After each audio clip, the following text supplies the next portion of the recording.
Vamos oficialmente começar. Boa tarde a todos. Obrigado por terem vindo para assistir mais uma conversa, hoje dedicada aos associativismos e ativismos, com a participação da Britta Baumgarten, que é investigadora aqui no Centro de Investigação e Estudos de Sociologia, Maria Mauma Smith, da Associação das Mulheres Santomenses em Portugal, e Nuno Franco, da Associação Renovar a Moraria. Portanto, temos investigadora por um lado e duas pessoas ligadas diretamente ao associativismo por outro lado. E eu acho que começamos com uma curta apresentação da Britta, e vou seguir as pessoas ligadas ao associativismo diretamente, portanto, com outro ponto de vista um bocadinho mais prático, se calhar. Passo a palavra à Britta. Ok. Primeiro, muito obrigado a João, Margarita e a Ana Lúcia pela organização desta conversa. Muito boa tarde a todos e todas. Eu sou investigadora aqui no CIES e trabalho sobre movimentos sociais em Portugal e no Brasil desde 2011. Então, fui convidada a falar um pouco sobre os movimentos sociais recentes aqui em Portugal. Primeiro, vou fazer uma breve apresentação sobre as atividades dos movimentos sociais desta grande manifestação da Geração Arrasca, no 12 de março de 2011. Como nós sabemos das comunicações sociais, esta manifestação começou com uma ideia espontânea de três amigos que tinham criado um evento de Facebook e depois de uma noite de tomar copos. Isso é mas este evento de Facebook não foi a única atividade de organização desta grande manifestação. Estas histórias de se pode criar grandes manifestações através de fazer um evento Facebook nunca são tão simples. Vários grupos da sociedade civil e dos partidos de esquerda apoiaram a organização do evento. E também cada um destes três pessoas já tinha sido organizado no bloco de esquerda, outros em associações de bolseiros e de precários. Portanto, eles já tinham um envolvimento político antes de fazerem aquela manifestação. Esta participação de ativistas em outros sectores da sociedade civil é muito normal. Inquéritos sobre manifestantes feitos em outros países mostram que grande parte dos participantes em manifestações são mais interessados na política e mais envolvida na sociedade civil. Aqui em Portugal, lamentavelmente, não existem estes inquéritos neste momento. Eu fiz um pequeno inquérito com participantes de grupos de ativistas na greve geral em 2012 e este indica uma alta percentagem de participação em outras organizações de sociedade civil, como associações e sindicatos, mas também em partidos políticos. Mas este foi um inquérito só de 43 pessoas.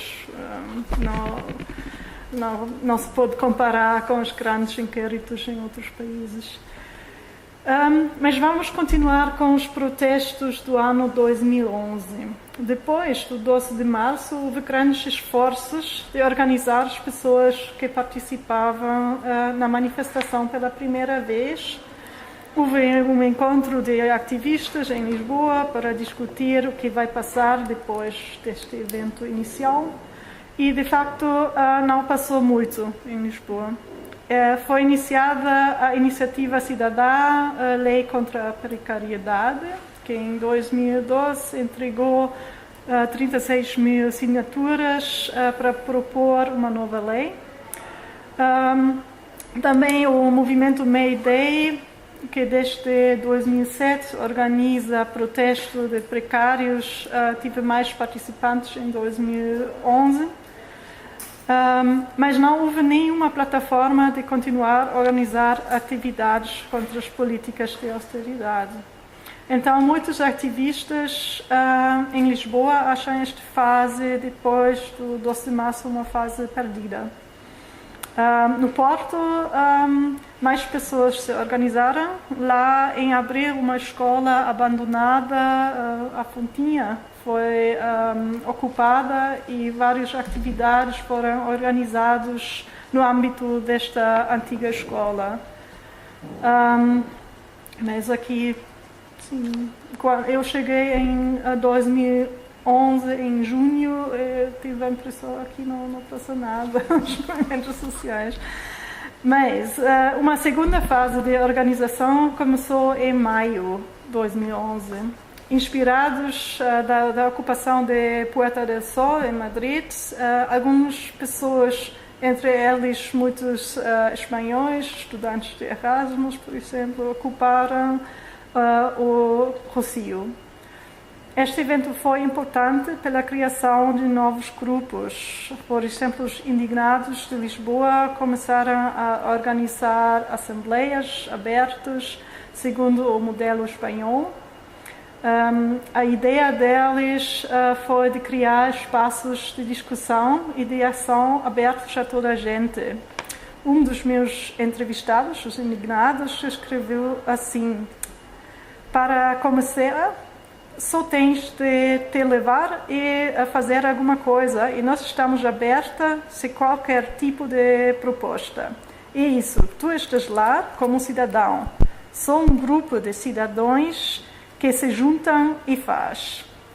Não é mais, não é preciso complicar mais, não é preciso ser mais nada, ter estes grandes ideais, não. Basicamente, é aquela coisa, aquele sentido de não existem líderes que nos representassem nos próprios. És um cidadão e fazes a querer fazer alguma coisa. Isso é muito simples.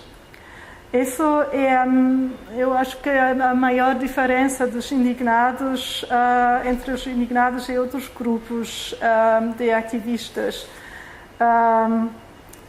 que muitas vezes são mais estruturadas e focalizadas em assuntos específicos. E por isso os indignados muitas vezes dizem estão mais fechados também, que já existem essas estruturas. Em maio de 2011, também a plataforma 15O foi fundada, incluindo mais de 30 grupos de ativistas e associações. Encontraram-se para preparar o Dia Internacional de Protesto de 15 de outubro. Houve assembleias abertas com debates e organização e houve também mais protestos depois do 15 de outubro. Por falta de sucesso de várias dessas manifestações e divergências entre os grupos na plataforma, o 15O diminuiu e perdeu impacto. Hoje em dia é um grupo pequeno. A terceira fase de organização começou a experimentar com alternativas formas de organização. Em abril de 2012, houve um encontro de ativistas, o Activar, em Lisboa.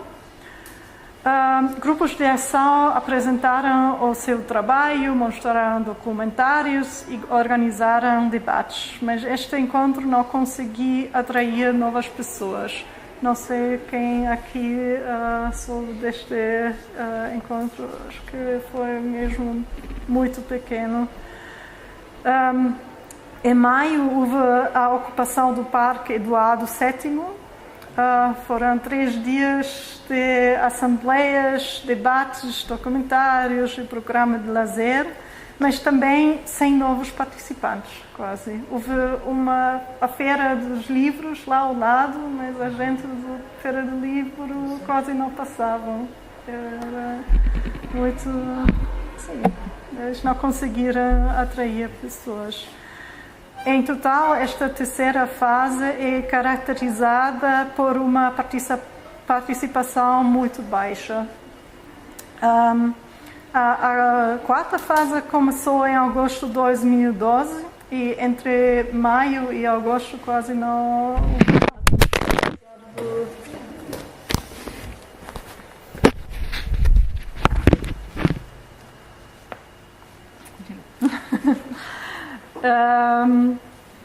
Sim, com a nova iniciativa que se lixa Troika, um grupo fechado de ativistas convocaram a manifestação do 15 de setembro e este evento é o início de uma fase muito ativa. Pessoas convocaram protestos em outras cidades, independente do que se lixa Troika.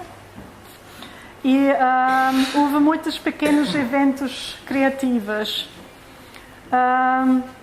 Uma nova forma de ação difundiu muito rapidamente nos dias antes da segunda grande manifestação organizada pelo que se lixa Troika. Isso é cantar a grândola, acho que todos se lembram, durante o discurso dos políticos do governo. Grandular políticas é uma forma de ação muito notável, não só por causa das implicações políticas da canção, parece uma forma de ação adequada às ideias de participação de muitos cidadãos, espontânea, criativa, com muito efeito, mesmo cantado em pequenos grupos. Acho que isso é porque foi um sucesso. As formas de organizar eventos de protesto mudaram bastante entre esta segunda e a terceira fase de organização. Agora há menos coordenação de ações e mais grupos pequenos independentes. Por exemplo, na primeira e segunda fase, os ativistas discutiram horas e horas sobre percursos de manifestações, cartazes. Eu, nesta fase, fiz observações participantes e, sim, eles falaram 3, 4 horas sobre o percurso de uma manifestação. Isso é muito cansativo. Na terceira fase, os que queriam a manifestação ir até a Assembleia da República convidaram os manifestantes no Praça da Espanha para continuarem a manifestação. Então, em vez de discutir horas e horas antes, convidaram depois. Muitos dos grupos de ativistas continuaram o seu trabalho diário com assembleias, debates, de comentários, programa cultural, etc. Mas não houve esta forma de organização em plataformas com assembleias abertas a todos. Nos grupos, apesar de ter estas grandes manifestações, a participação nos grupos não aumentou depois das manifestações. Me lembro de assembleias depois, no dia seguinte à manifestação, e houve 30 pessoas, e a semana depois 10. Então, sim, esta fase foi mais caracterizada pelas ações, a um lado as grandes manifestações e as pequenas ações individuais, pequenos grupos espontâneos. A última manifestação organizada pela que se lixa Troika foi no 26 de outubro de 2013 e sim, nestes dias desde outubro de 2003, os movimentos parecem parados. Muitos já não se encontram regularmente ou só continuam de existir no internet. Como, por exemplo, os Indignados de Lisboa ou o Movimento Sem Emprego.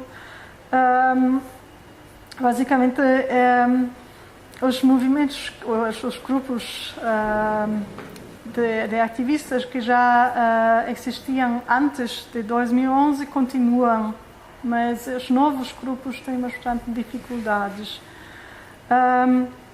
No 25 de abril houve uma ação simbólica dos movimentos os Rios, que marcharam à Praça do Carmo, mas esta também ficou pequena. Então, o problema mais grave dos grupos de ativistas é a falta de participação, a falta de ativistas. E os grupos ficam pequenos. Por isso, eu me perguntei como é que os grupos lideram com este problema. E, sim, uma coisa é houve muita experimentação com formatos de encontrar e criar espaços de participação, mas muitos deles não resultaram, como já descrevi. Por exemplo, as ocupações de praças e edifícios abandonados quase só resultou no Porto com a Fontinha, que em 2002 foi desocupada pela polícia. E as assembleias e encontros de ativistas só em alguns casos atraíam novas pessoas. Outra coisa foi os espaços culturais e políticos, como aqui em Lisboa, os mais famosos são o Regueirão dos Anjos e o MOV, que atraíam mais pessoas de fora, que vêm lá para encontrar amigos, assistir concertos ou ver filmes, mas sim, estes espaços servem para facilitar o primeiro contato, mas muitas vezes fica neste primeiro contato, ou sim, as pessoas só vão lá para lazer. Outra alternativa de conseguir ativar novas pessoas são projetos locais, grupos de bairro que trabalham em projetos comuns, como hortas comunitárias, oficinas ou programa cultural. Isso também um exemplo foi a Escola Fontinha, mas também agora as pessoas dos Indignados de Lisboa foram aos bairros. E nós conhecemos da Espanha também casos de que as pessoas vão trabalhar mais local. E outro caminho é o caminho da institucionalização. Por exemplo, os precários e inflexíveis tornaram-se em associação e, com isso, oferecem uma forma leve de participar. Então, as pessoas que querem apoiar o trabalho deles podem tornar-se sócios, apoiar financiamento, dinheiro, mas o grupo-chave que organiza o trabalho diário ficou mais ou menos o mesmo tamanho como antes. Então, mudar a estrutura pode ter algumas vantagens, mas sim. Os organizadores da manifestação de 12 de março fundaram a Academia Cidadã, eu não sei quem conhece, um projeto para construir uma cidadania mais ativa.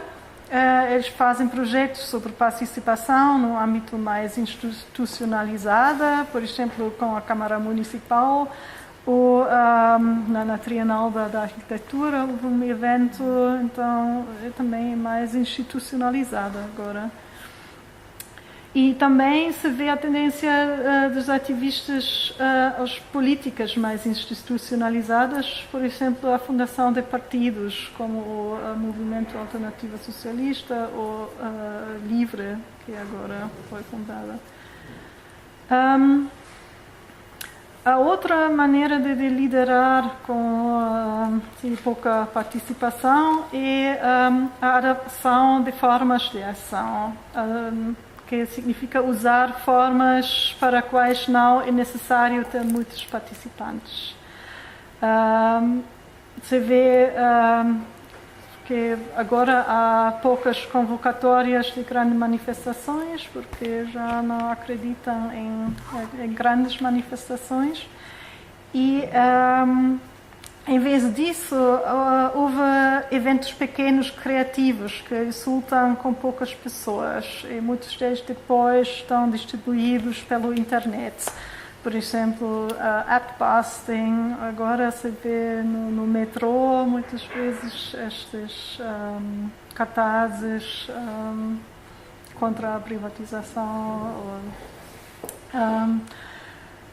Sim, houve uma ação do Movimento Sem Emprego que escreveu cartas de férias aos políticos, dizer enquanto vocês estão de férias a taxa de desemprego vai aumentar.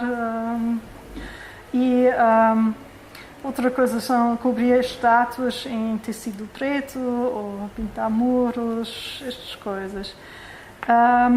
Mas também se vê a produção de documentários e de livros. Então, os ativistas procuram outras formas de ação.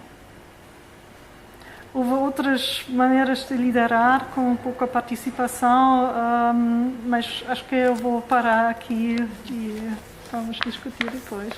Ok, obrigada, Brita. Agora vou passar a palavra ao Nuno. Está bem, então é a Maria Mauma Smith, da Associação das Mulheres Santomenses em Portugal.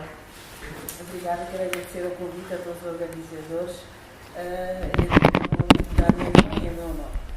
Eu prestei atenção à explanação da Brita e ela frisou em muitos pontos a pouca participação dos ativistas nas manifestações. E eu queria pegar aqui neste ponto. O direito à esperança é um dos direitos que está escrito nas Nações Unidas como um dos direitos fundamentais do homem. E o que se nota é que as pessoas estão muito desmorecidas, muito desacreditadas. As pessoas não acreditam. E isso faz com que o ativismo tenha pouco peso. Eu vou falar mais na vertente da associação. Nós, como associação, nós não somos ativistas. Eu diria que nós fazemos um ativismo passivo, ou seja, nós vamos, como é que eu posso explicar? Nós proagimos, ou seja, nossa associação, nós somos uma associação de mulheres. E um dos nossos maiores objetivos é lutar pela igualdade de género. O que é que nós fazemos? A nossa sociedade, à semelhança de Portugal, pese embora seja a maioritária feminina, não é? Eu digo no caso de Santo Tomé, é uma sociedade matriarcal, ou seja, 80% da sociedade santomense é formada, a maior parte delas são monoparentais e a mulher é matriarca. Mas em fase de decisões do país, a mulher está sempre em segundo lugar, é o homem que toma a decisão. Isto porque, embora ela seja a gestora, a matriarca da família, não tem voz. E o que nós fazemos aqui em Portugal, o que nós fazemos à semelhança da nossa comunidade, nós somos, até o ano 2004, éramos por volta de 25 mil imigrantes santomenses cá em Portugal. Entretanto, com a nova imigração, por causa da crise, não é? Houve saídas de imigrantes santomenses para a Inglaterra, para Angola, para reestruturar o equilíbrio familiar. Nesse momento, devemos estar em média para aí 15 mil. Mas somos maioritariamente mulheres. E a semelhança de Santo Tomé acontece a mesma coisa. A mulher sempre tem a segunda palavra. O que é que nós fazemos? Em vez de ir à rua e gritar pelos direitos das mulheres, o que é que nós fazemos? Nós tentamos envolver as mulheres em ação de formação para potencializar as suas capacidades, de maneira que ela tenha mais poder econômico e que possa ter uma voz mais ativa. A nossa intervenção é mais passiva, é mais passiva. Nós tentamos ultimamente nós estivemos a fazer parceria com uma associação comunitária, onde elas tentavam defender os direitos das mulheres domésticas. Nós aqui na nossa comunidade, a maior parte das senhoras fazem trabalhos precários. Muitas, pese embora tenham formação, são altamente qualificadas, mas fazem trabalhos precários no início da carreira. Para sobreviver, fazem trabalhos precários. E estas senhoras que fazem esses trabalhos precários, trabalhos domésticos, não têm direito a subsídio de emprego, não têm direito ao seguro, não têm direito a nada, e elas trabalham no dia a dia. Se aleijarem, ficam por sua conta, se o patrão morrer ou se o patrão despedir, ficam por sua conta, não tem direito ao fundo de emprego, nem nada. E nós conversamos com ela e dissemos assim, então porquê é que nós fazemos uma manifestação, até pusemos o nome da manifestação do Avental, e vamos à rua e vamos gritar pelos nossos direitos, e combinámos, fizemos um abaixo-assinado e muitas assinaturas, mas no dia da manifestação, os organizadores é que apareceram, de avental na mão. É só para dizer que elas que não acreditam, acham que não vale a pena, acham que querem fazer, mas não acreditam. É a falta de fé, é o desalento, é o desacreditar, as pessoas não acreditam. É só para pegar um bocadinho daquilo que a Brita disse em pouca participação ativista. Relativamente à minha associação, nós somos uma associação de mulheres, mas nós somos feministas. Eu estou cá em Portugal há 22 anos. Em 2006 comecei a trabalhar num projeto de mediação cultural, onde o principal objetivo era quebrar barreiras, ou seja, eu trabalho no Serviço Estrangeiro de Fronteiras como mediadora cultural. E o objetivo na altura é que Portugal criou um sistema de aproximação em relação ao migrante, porque na altura, e até agora senti diverso, mas havia muitos imigrantes em Portugal, e uma das maneiras que eles encontraram de quebrar barreiras, do imigrante se identificar com a pessoa que dá a cara, é criar postos de mediação cultural. Então nós, como mediadores e estrangeiros, era uma maneira de quebrar barreiras em relação aos imigrantes. E eu reparei que na altura muitos imigrantes não iam ao Serviço Estrangeiro de Fronteiras por medo, por ignorância, por medo. Muitas vezes tinham como se legalizar, tinham todos os mecanismos, todas as condições, mas por medo não iam. E eu, através da COSP, que é a associação onde eu fazia parte, que é a Associação da Comunidade Santo Tomé e Príncipe em Portugal, ofereci-me para, nos dias livres, nos sábados, dar informação às pessoas para que elas munissem de instrumentos para se legalizarem. Ou seja, o complexo de inferioridade das pessoas, o facto de sentirem-se, de se diminuírem, de não exigirem os seus direitos, simplesmente por acharem que, não tendo direitos, não desconhecem, o desconhecimento total da lei faz com que as pessoas também se diminuem e muitas vezes não exigem os seus direitos por não saberem que o têm. E então comecei por aí dando apoio à comunidade e à associação, e falava com as pessoas, encorajava e indicava os caminhos, os mecanismos para se legalizar. Entretanto, na associação eu vi que os meus, embora pudesse ajudar muito mais, estava muito limitada, porque no caso da minha comunidade, onde a situação da saúde é quase de quase toda a sociedade, mas em África existe uma maior dificuldade, e havia muitas senhoras que vinham de junta médica para Portugal e que nem sequer sabiam como chegar ao hospital, estavam a entregar a sua sorte. E eu tentava ver com outras senhoras o que é que nós podíamos fazer para ajudar essas senhoras. E na associação onde eu estava, eu sentia um bocado limitada, no sentido porque era uma associação onde os homens é que mandavam, embora me dessem, diziam, daqui para aqui podes movimentar, mas daqui para diante, para aí já não tens mais carta branca. E então eu, mais algumas senhoras estavam na associação, diziam, por que é que nós não vamos criar uma associação onde nós podemos defender os direitos das senhoras, das mulheres? E foi aí que nós criamos a Associação Menon. Já existimos há 4 anos.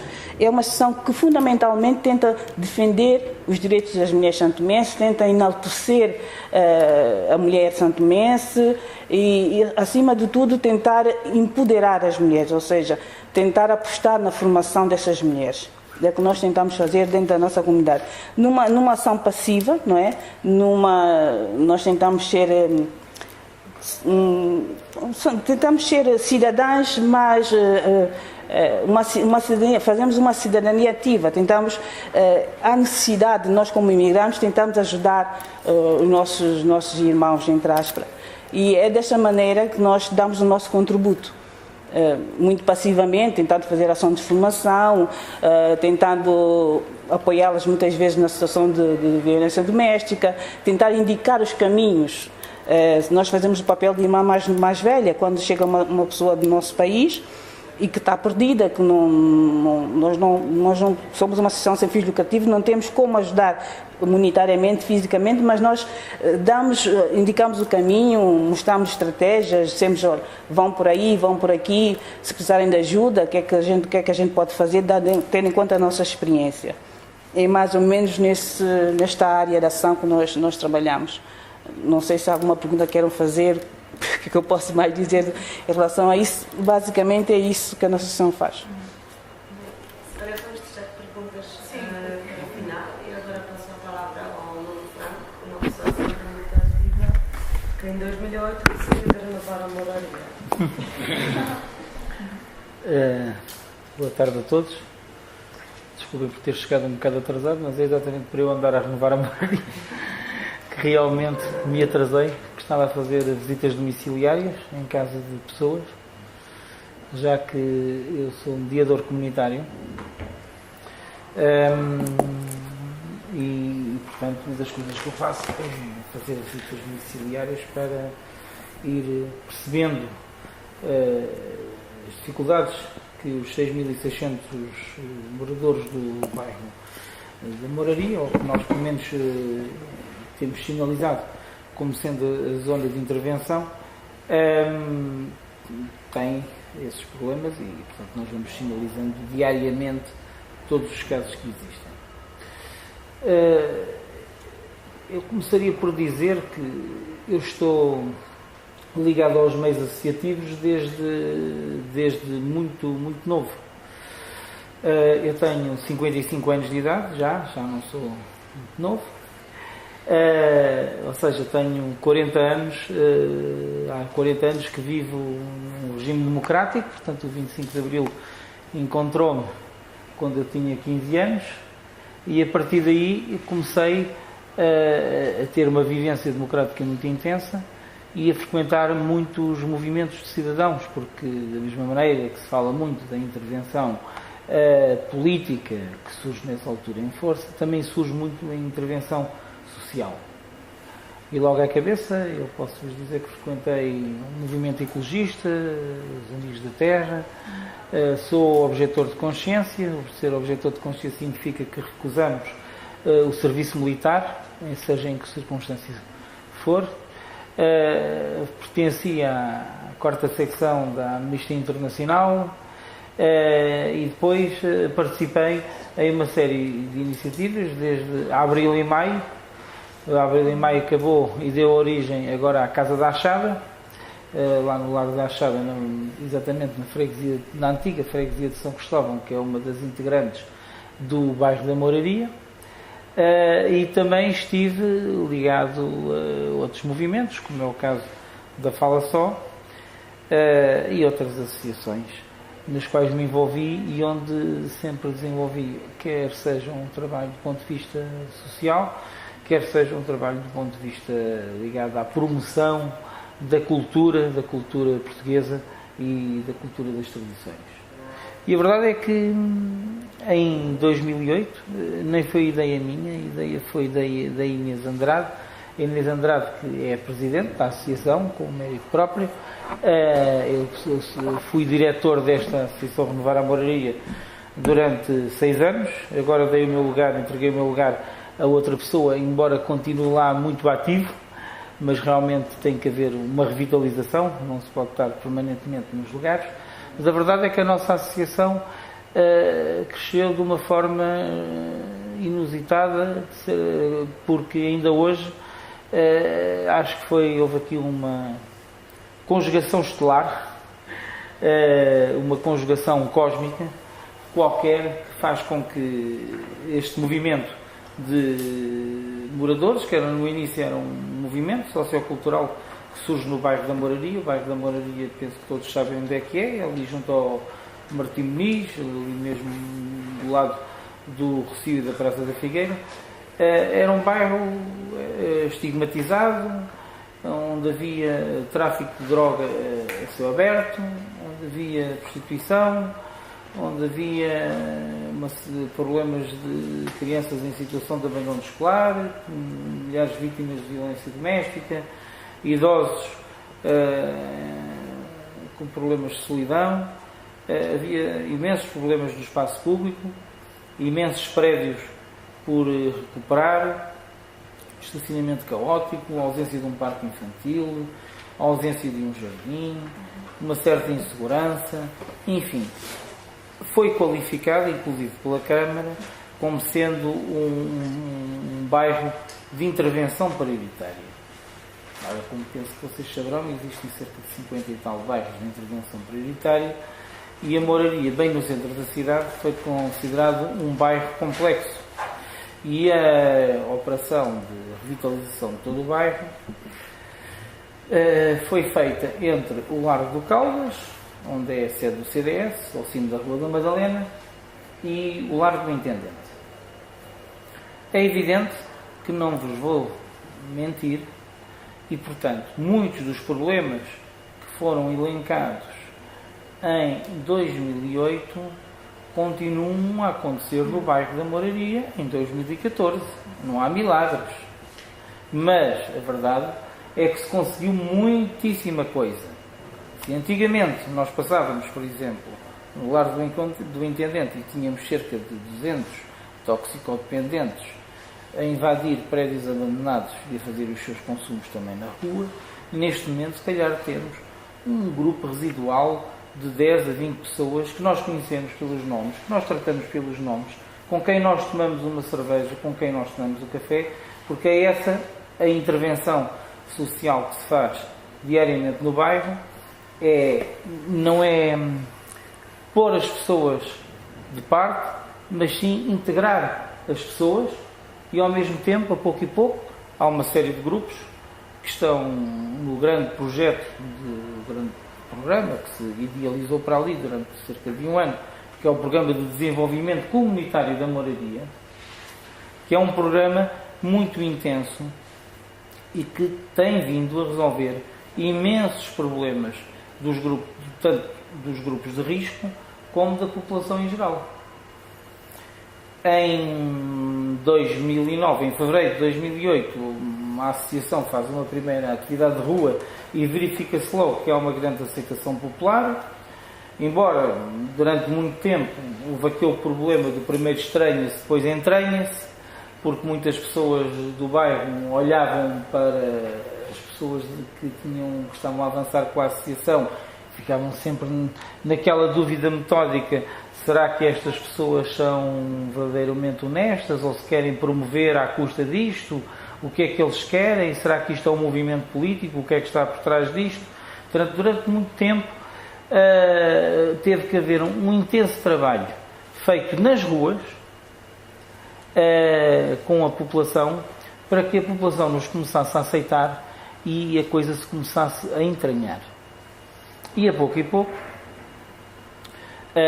nós avançámos logo no primeiro evento com uma atividade de rua, não foi uma manifestação, foi exatamente um desfile com música, com um grupo de músicos, tipo Companhia Algazarra, pronto, para vocês se identificarem melhor, que, sendo nossos amigos, aceitaram graciosamente fazer o desfile musical pela rua. E claro, Moraria de repente, a meio de uma tarde, desperta com uma banda de música nas ruas e com dezenas de pessoas, eu diria uma centena de pessoas, que no início eram basicamente alguns moradores, alguns comerciantes e muitos amigos nossos que participaram neste evento e que apadrinharam esta ideia. E depois, a pouco e pouco, fomos fazendo uma série de eventos sempre na rua, desde a Ronda das Tascas com fado, as Jornadas do Património, O Arraial é um momento muito importante num bairro histórico. Todos os bairros históricos têm um momento muito importante, que é este momento de junho. Só que a maior parte dos arraiais, infelizmente tenho que vos dizer que a maior parte dos arraiais que hoje existem são momentos de expansão comercial para uma quantidade de gente que vive ali e que tem durante um mês uma oportunidade de ganhar uns trocos. Claro que o nosso também dá dinheiro a ganhar, mas não é a nós, é a associação. O que quer dizer que todas as pessoas que trabalham no Arraial da Moraria trabalham em regime de voluntariado e, portanto, dão um tempo da sua vida para que a associação obtenha fundos duradouros, porque um mês de Arraial dá bastante dinheiro, para que depois se possa fazer bastantes atividades ao longo do ano com a população. Uma das coisas que nós, por exemplo, fazíamos é completamente loucos quando nós hoje olhamos para trás e vemos o historial de tudo isto.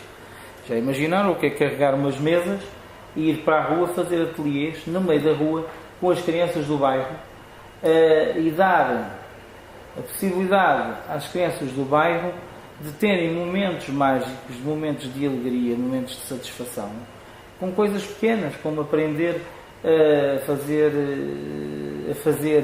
entrançados de tecidos que depois davam origem a colares que penduravam ao pescoço, por exemplo, no caso das meninas, ou os rapazes aprenderem a fazer brinquedos com latas de Coca-Cola e outras coisas assim de género. E então, usando os materiais reciclados, nós conseguíamos chegar a este público infantil e, chegando às crianças, nós chegávamos aos pais e chegávamos aos avós. E foi assim a pouco e pouco. E a associação foi fazendo dezenas e dezenas e dezenas de eventos de rua, porque a associação não tinha uma sede, a associação não tinha um sítio onde se reunir. Nós reuníamos para pensar, porque havia necessidade muitas vezes de pensar nos eventos, reuníamos em casa de uns e de outros, em esplanadas, no meio da rua, onde calhava, e foi assim que a associação foi nascendo. Até que, um dia mais tarde, e por mérito próprio, numa conversa com a pessoa da Câmara Municipal, conseguimos um quinto andar, onde tivemos o nosso primeiro escritório. Acontece que o quinto andar era completamente inacessível à maioria da população, porque não tinha elevador. Portanto, os idosos não podiam lá ir e as outras pessoas tinham mais que fazer do que subir 5 andares a pé para ir falar connosco. Então, eu comecei, juntamente com os meus colegas, a acartar uma mesa para a rua e a fazer um escritório no meio da rua, em frente à porta onde estávamos, na Rua da Moraria, junto à Igreja da Nossa Senhora da Saúde. Nós abríamos um escritório. Era muito normal ver as pessoas do Banco do Tempo, porque criámos um Banco do Tempo, com um escritório no meio da rua, aberto. Mas um escritório à maneira, porque tinha cadeiras e tudo para as pessoas se sentarem à nossa frente, como se estivéssemos num escritório, como se fôssemos advogados ou outra coisa assim do género, estivéssemos ali a fazer atendimento, porque estávamos a fazer atendimento às pessoas no meio da rua. E era muito engraçado, porque toda a gente ficava completamente, os tipos são lunáticos, porque eles fazem uma coisa que normalmente se faz dentro de um espaço. Mas se o espaço não existia, saímos nós então para a rua. E foi assim que a associação se foi impondo junto às pessoas, realmente com muito trabalho. Iniciámos as visitas guiadas na Moraria. Depois, mais tarde, ninguém fazia visitas guiadas na Moraria. Posso-vos dizer que no último sábado eu dirigi uma visita guiada para os Amigos de Lisboa, que é um outro grupo associativo que também existe, e encontrei 7 visitas guiadas feitas por outras organizações dentro do bairro, que era uma coisa estrondosa. E, no entanto, aquele era um bairro estigmatizado em 2008 e hoje em dia virou um bairro quase da moda. Mas já lá vamos falar também de gentrificação, porque é uma palavra complicada, mas que muitos de vocês conhecem. O que acontece no bairro da Moraria é que está a haver, houve de facto um grande processo de transformação. Por um lado, o Presidente da Câmara mostrou muito interesse em fazer um plano CREN para a Moraria. O que é um plano CREN? O CREN é um quadro comunitário que deu a possibilidade à Câmara de gastar cerca de 14 milhões de euros para fazer uma intervenção coletiva no bairro da Moraria. E esta intervenção fez com que de um momento para o outro, ou seja, estamos a falar num período temporal de 2 anos e meio, se recuperassem 23 ruas, bicos e vielas do bairro da Moraria. São cerca de 80. Portanto, recuperou-se cerca de 1/5 do bairro. E nem todo o bairro está assim tão estragado que precisa ser recuperado. Portanto, digamos que se recuperou uma parte bastante substancial do bairro. E há uma outra parte ainda para fazer, que já está na promessa, e penso que não será só uma promessa política, penso que será uma realidade, tudo indica. E o que acontece é que, para além disso, se fizeram a recuperação de uma série de edifícios, digamos que o último que está agora a ser recuperado é o Centro de Inovação da Moraria, não se sabe bem do que é que vai ser, está em discussão pública. Quando eu digo discussão pública, é discussão de bairro, discussão feita com as pessoas, reuniões focus group com as pessoas, reuniões feitas ali, eu estou a falar com académicos, portanto estou a utilizar aqui uns termos assim um bocado, mas penso que serão todos académicos, portanto sinto-me à vontade para falar destas coisas. Estão-se a fazer, portanto, reuniões com as pessoas, e é muito interessante este processo de participação popular, porque é muito envolvente. Para além do mais, fez também uma Casa da Severa, a Casa da Severa é o local onde nasceu Maria Severa Onofriana, que foi uma prostituta, que se tornou notável porque foi a primeira cantora de fado a sério em Lisboa. Portanto, o fado não nasceu na Moraria, não nasceu no outro lado, está aprovadíssimo, nasceu no bairro da Moraria, e era o único bairro de Lisboa onde não havia uma casa de fado. Pois agora já há uma casa de fado, é a Casa da Severa. E também já se canta o fado noutros lados, porque o fado também se começou a cantar na rua, porque a Renovar a Moraria, juntamente com a Câmara, avançou com um projeto muito giro, que acontece normalmente no verão, que é as visitas guiadas com fado. Portanto, são visitas cantadas, em que determinados momentos é visita guiada, determinados momentos canta-se o fado. Tem tido uma aceitação fantástica, de tal maneira, tão grande, que chegámos a um ponto em que era difícil conseguir fazer a visita para 100 pessoas ao mesmo tempo. Era muito complicado. Algumas das coisas engraçadas que se fizeram, por exemplo, foi um Moraria Light Walk, que foi uma coisa giríssima que se fez no ano passado. Portanto, durante 3 dias, sexta, sábado e domingo, a Moraria teve luz à noite, esteve iluminada por um grupo de artistas que preparou uma série de iluminação. E posso-vos dizer, só para vocês, bem, eram milhares e milhares de pessoas, foi de tal maneira que nós, na última noite, tivemos que fazer 6 visitas guiadas constantes. Portanto, saía uma visita, passado um bocado, saía outra visita já com outra pessoa, e até pessoas como o Nuno Saraiva, que é um ilustrador muito conhecido, que também está connosco aqui no Jornal Rosa Maria, até ele próprio, que nunca tinha feito uma visita guiada, entusiasmou-se e fez uma visita guiada no bairro da Moraria. E foi muito giro, correu muito bem. E a verdade é que o bairro da Moraria cresceu muito em termos de vida agradável para as pessoas do bairro. As pessoas estão a ter mais cuidado com os lixos, o trânsito está mais organizado, já temos árvores em muitas ruas e em muitos jardins, temos bancos para as pessoas se sentarem, para os idosos se sentarem, temos um parque infantil. Vem agora um jardim com 16 mil metros quadrados que está a ser construído na encosta da Graça. Está suspensa a construção, mas isso é outras histórias, é aquelas tretas dos empreiteiros, porque depois não tem dinheiro, não sei o que, não sei o que mais. E a construção está suspensa, mas vai avançar. Vai haver uma super esquadra, que vai garantir alguma segurança naquele território. Os edifícios da EPUL vão ser inaugurados até setembro, o que vão trazer para ali cerca de 160 novas famílias. O próprio Martim Muniz, que era uma zona sem interesse nenhum, ganhou um mercado que é conhecido como mercado de fusão, que agora aos fins de semana no verão está cheíssimo de gente a ouvir música, nomeadamente agora no Mel ao Jazz, vocês já lá devem ter ido. O Largo do Intendente, que era uma zona perigosíssima, não pelas prostitutas, mas assim, tudo, pela quantidade de traficantes e de consumidores de droga, neste momento é uma zona aprazível. O Programa de Desenvolvimento Comunitário da Moraria envolve 14 associações. E uma das coisas que agora vai surgir, muito em breve, deve surgir até 2015, é uma sala de consumo assistido, que vai ser a primeira de Portugal e se calhar até da Europa, onde se vai dar a possibilidade das pessoas consumirem droga em segurança e ao mesmo tempo terem assistência psicológica e serem a pouco e pouco conduzidas para fora da droga. É uma experiência piloto fantástica. Assim como é fantástica a experiência do Moraria Mais Emprego, que tem 600 inscritos e já conseguiu cerca de 200 empregos. O que é muito bom perante todo este ciclo que nós estamos a viver, não é?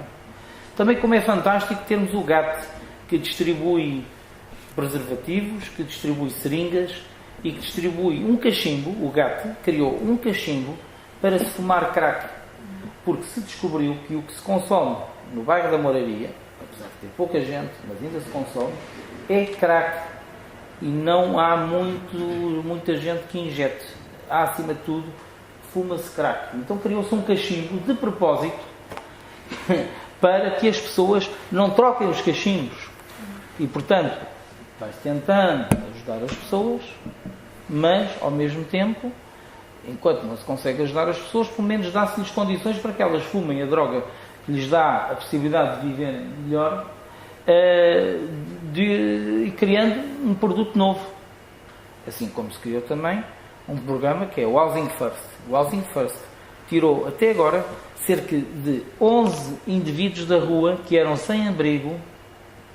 Um dos indivíduos era São Tomense, se não estou em erro.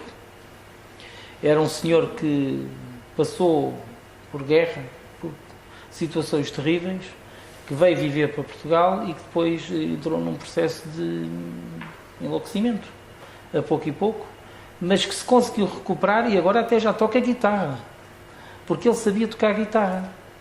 Mas agora que está recuperado, voltou a tocar guitarra. Ele foi lá buscar às raízes aquela guitarra e toca guitarra. É uma coisa fantástica. E vive sozinho numa casa e toma banho todos os dias e cuida dele.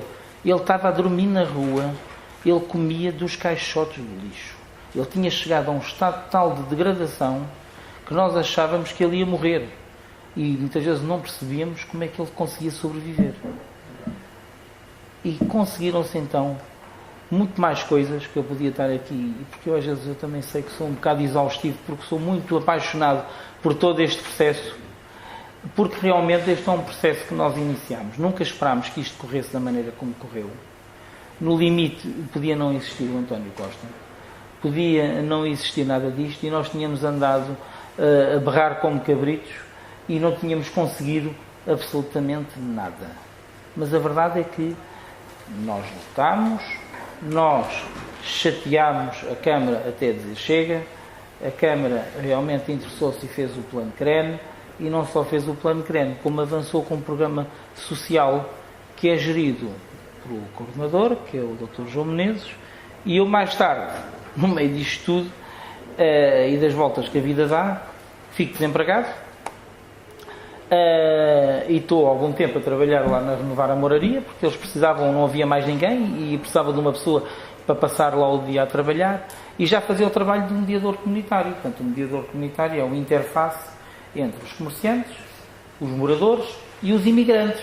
É preciso dizer que temos muitos imigrantes no bairro da Moraria, são quase todos de origem asiática, mas são cerca de 56 etnias, mas nomeadamente temos chineses, temos do Bangladesh, paquistaneses, do Sri Lanka, do Nepal e também do Paquistão. E, portanto, nós, ao trabalharmos ao trabalhar com estas pessoas, sem querer, tornei-me numa coisa que nem eu próprio sabia o que era o mediador comunitário e o próprio coordenador deste gabinete, quando me conheceu e quando se percebeu do trabalho que eu fazia, começou a desafiar-me para fazer o apoio à equipa e para trabalhar com eles no terreno, já que eles eram novos, eram verdes, não conheciam o terreno, e eu fiz toda esta integração e tudo isto que se conseguiu é muita coisa. É muita coisa. E só vos tenho uma coisa a dizer para terminar. Vão à Moraria. depois eu dou-vos o meu contacto e ofereço-vos uma visita guiada a qualquer um de vocês, sempre que quiserem. Faço o meu trabalho e ao mesmo tempo vocês acompanham-me e conhecem o bairro, e se calhar até conhecem pessoas e espaços, e é uma coisa fabulosa. Vale a pena. Obrigado. Obrigada. Mais uma vez, obrigada à Brita e à Maomé. Foram 3 visões bastante diferentes, uma sobre os movimentos maiores, mais abrangentes, e 2 ações mais focadas. E agora passava a palavra ao público. Aí... Nós fazemos, eu vou passando para as pessoas que podem tirar. O Jornal Comunitário, também que é único, e este é um projeto que é a roda das tasquinhas e dos restaurantes da Moraria. Eu trago sempre muitos papéis, que é para as pessoas ficarem a conhecer, vão dando, vão passando. Obrigada.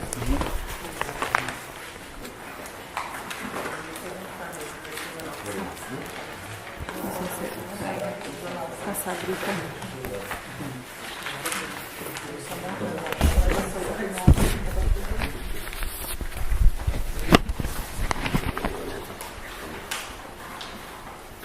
Já que ninguém não pergunta, eu queria fazer uma pergunta ao João. Não sei se pode começar por mim. Sim. Posso? Pronto, a minha pergunta é, como disse, até 2008 a Moraria é um bairro muito degradado.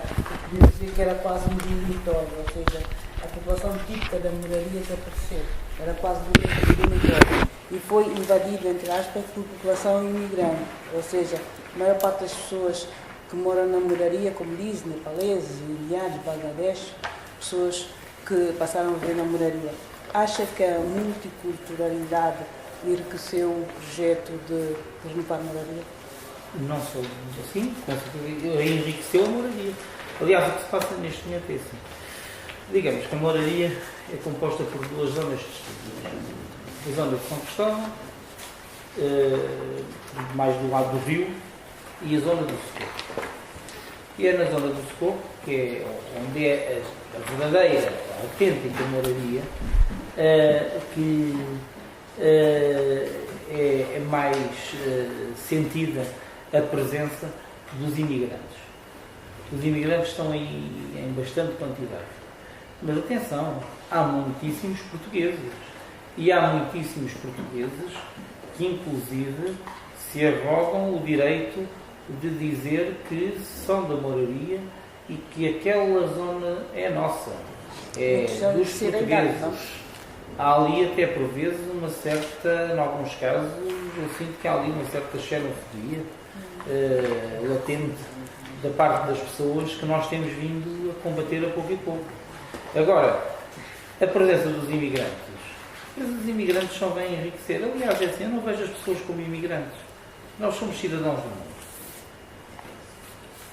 Uns nasceram em África, outros nasceram na Ásia, outros nasceram na América do Norte, outros nasceram na Europa, em diversos países. E a única coisa que acontece é que as pessoas têm o direito de ter uma vida melhor e de procurar uma vida melhor, onde quer que seja. E, portanto, aqueles imigrantes que estão aqui e que são do Bangladesh, ou que são do Nepal, ou que são... Aqui temos poucos de África lá. Por acaso hoje até encontrei 2 nas minhas visitas. E que são, por exemplo, chineses, têm tanto direito a viver no bairro da Moraria, como nós temos direito a viver em qualquer país do mundo neste momento. Nós sabemos que temos cerca de 1 milhão, se não estou em erro, de pessoas jovens que tiveram que emigrar para conseguir sobreviver, e pelos relatos muitos estão muito satisfeitos. Aliás, emigrar e viver noutro país, ou até muitas vezes só tirar férias, só aumenta a nossa capacidade de entender o mundo e de ver o mundo de outra maneira. E, portanto, eu não consigo ver aquelas pessoas, eu sei que eles são imigrantes, para mim são vizinhos, eu não os consigo ver de outra maneira. Para mim são vizinhos porque moram, ou são vizinhos porque são comerciantes do bairro, mas para mim são vizinhos. E, portanto, quando eu intervenho, quando a minha associação intervém no trabalho que faz diariamente com eles, nós estamos a fazer o trabalho com os vizinhos. Nós temos cursos de português para estrangeiros completamente gratuitos. Os imigrantes não pagam. Eles podem aprender a nossa língua e a única coisa que nós ainda não conseguimos fazer, mas agora vamos conseguir fazer porque ganhamos. Ganhamos um projeto do ACID e vamos conseguir fazer. É dar às pessoas o diploma. Nós conseguíamos capacitar as pessoas com cursos de português para imigrantes durante 4 meses, mas não conseguimos fazer o exame. E agora ganhamos a possibilidade de fazermos nós o exame e de darmos de nós, portanto, fazermos o percurso completo com as pessoas até ao exame e fazermos com que essas pessoas possam realmente ter cidadania portuguesa e conseguir tratar dos papéis, como vocês estão bem sabem. E, portanto, eu acho que aquilo é uma riqueza total. Nós podemos almoçar no restaurante Bangla, na Rua do Bem Formoso. Estamos a almoçar num sítio onde ainda se come com as mãos. As pessoas comem com o unam, com o pão, não é? Aquele pão unam, comem com as mãos. Eu, se quiser, como com as mãos, normalmente não como, porque não vou estar a macaquear os outros, porque eu estou habituado a comer com faca e garfo. Mas é engraçado estarmos ali todos juntos a almoçar e ver estas tradições. Por exemplo, há um outro restaurante giríssimo do Paquistão, também lá na Rua do Bem Formoso, onde eu não vou mais porque não se consegue beber uma cerveja, porque eles não bebem álcool. Então, quer dizer, é engraçado estas coisas, mas depois temos o restaurante clandestino chinês, mas porque há 5 ou 6 restaurantes clandestinos chineses ali na Moradia. Então nós damos ao luxo de vez em quando ir ao restaurante chinês clandestino. Nós até nisso temos qualidade de vida, porque é barato. E então, como é barato, nós usufruímos. 2 momentos em secção. Nós usufruímos de uma qualidade de vida notável. Porque eu digo às pessoas, fui almoçar ao restaurante. As pessoas dizem, este gajo deve ganhar muito dinheiro. Eu não ganho. Tenho um pequeno ordenado que me dá para viver e tenho mesmo. E vivo modestamente. Mas a verdade é que, apesar de tudo, conseguimos de vez em quando ir ao restaurante. Exatamente. E é esta qualidade de vida que nós queremos manter. Porque é muito engraçado nós chegarmos ao café de manhã e eu estar a tomar café com o meu vizinho chinês. Depois a seguir vem outro que é da Índia e também é um café que nós chegamos. E aquele ambiente, aquela vivência. Claro que há vizinhos meus, que são portugueses, que não acham piada nenhuma a isto. É natural. Mas uma das coisas que nós fizemos com o primeiro Rosa Maria, nós quebrámos logo a fronteira, quisemos logo dizer, eles são iguais a nós. Nós no primeiro Rosa Maria não pusemos a cara de um português, pusemos a cara de uma senhora que veio do Bangladesh e que era a nossa vizinha, acho que agora já nem vive lá no bairro, foi para outro lado qualquer. Mas na altura, o primeiro Rosa Maria foi um choque terrível para aquela gente toda. Eu na altura nem gostei muito, mas hoje acho que valeu a pena ter-se feito aquilo, porque fraturou. Era logo no sul do Bangladesh. Para que aqueles portugueses percebam que aquelas pessoas que vivem lá são vizinhos como eles, são seres humanos como eles e têm direito também a usufruir de todas as vantagens que nós temos de igual forma.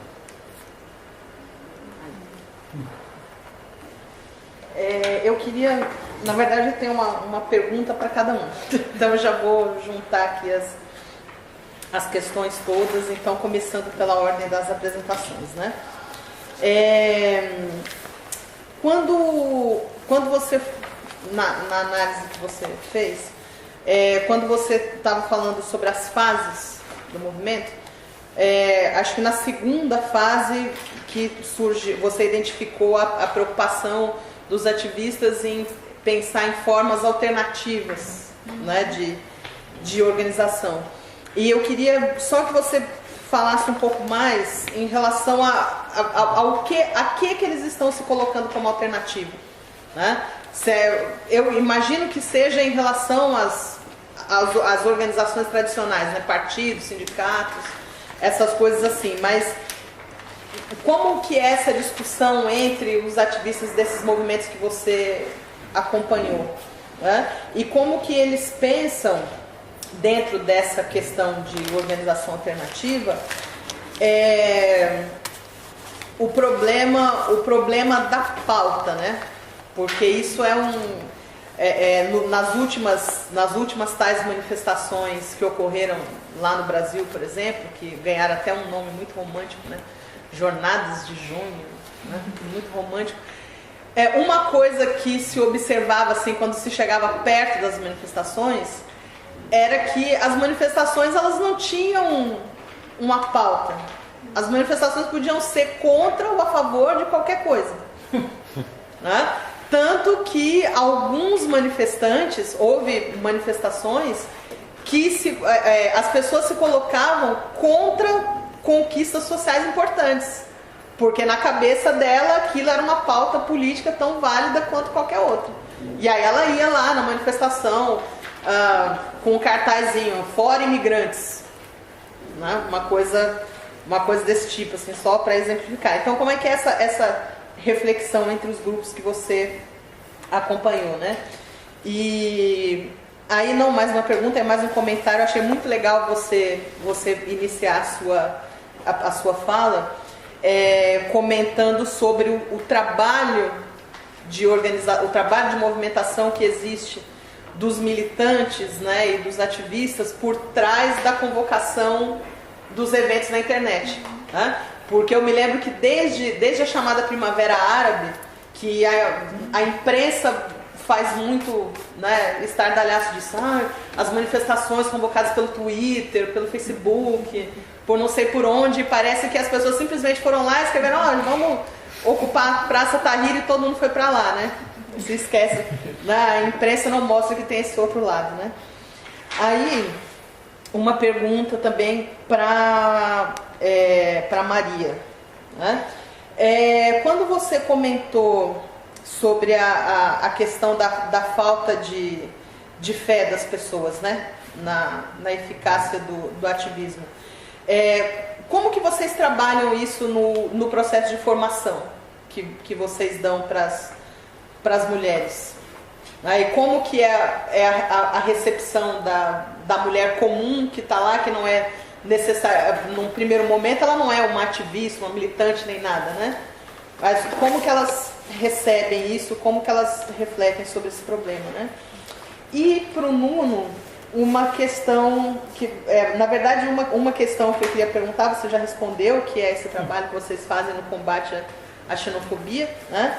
Mas eu queria saber também como vocês têm trabalhado essa questão da gentrificação, né? Porque isso é uma coisa, eu tive a oportunidade de fazer uma viagem ano passado, e aí durante essa viagem eu estava lendo uma matéria no jornal sobre como que as igrejas de um bairro que vem sofrendo esse processo há alguns anos, como que elas são afetadas, né? Algumas igrejas perderam os seus frequentadores, né?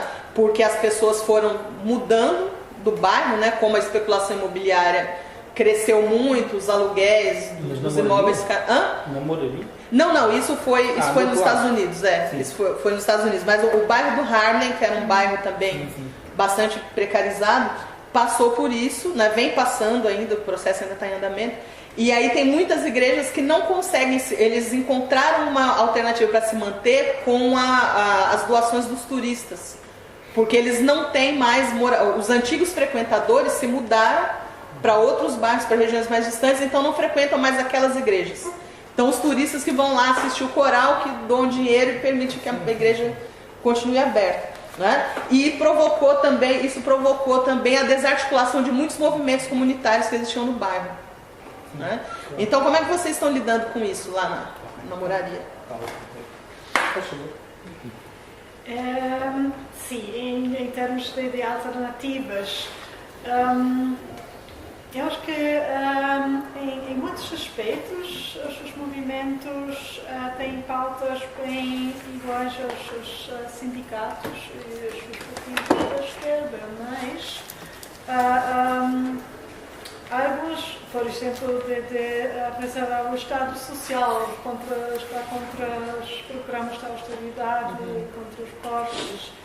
Uma novidade é a falta da democracia participativa, que eles querem mais participação da sociedade civil, das pessoas na política, querem mecanismos novos de se renovar a política. E isso também se nota mesmo nos encontros dos ativistas. A maneira de discutir dentro destes grupos é muito aberto, mas é mais que isso. É mesmo as pessoas que não dizem nada, às vezes foram perguntadas. E muitas vezes são as mulheres que ficam atrás e de repente alguém dirige a estas mulheres e diz: qual é a tua opinião? O que é a tua ideia? Então há estas práticas que sim, vêm também muitas associações praticam, mas muitas não. E os movimentos estão fortemente contra as hierarquias.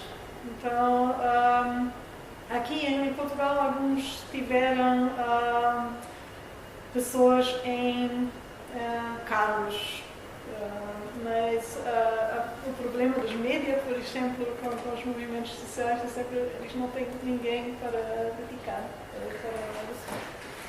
Por exemplo, eu tive a oportunidade de participar há pouco tempo numa reunião no móvel, exatamente dos rios ao carro. E de repente nós tínhamos estado primeiro numa reunião do Habita, que é um grupo que existe agora, o MOB também passou para um intendente, também faz parte do nosso grupo de associações que ali está na zona.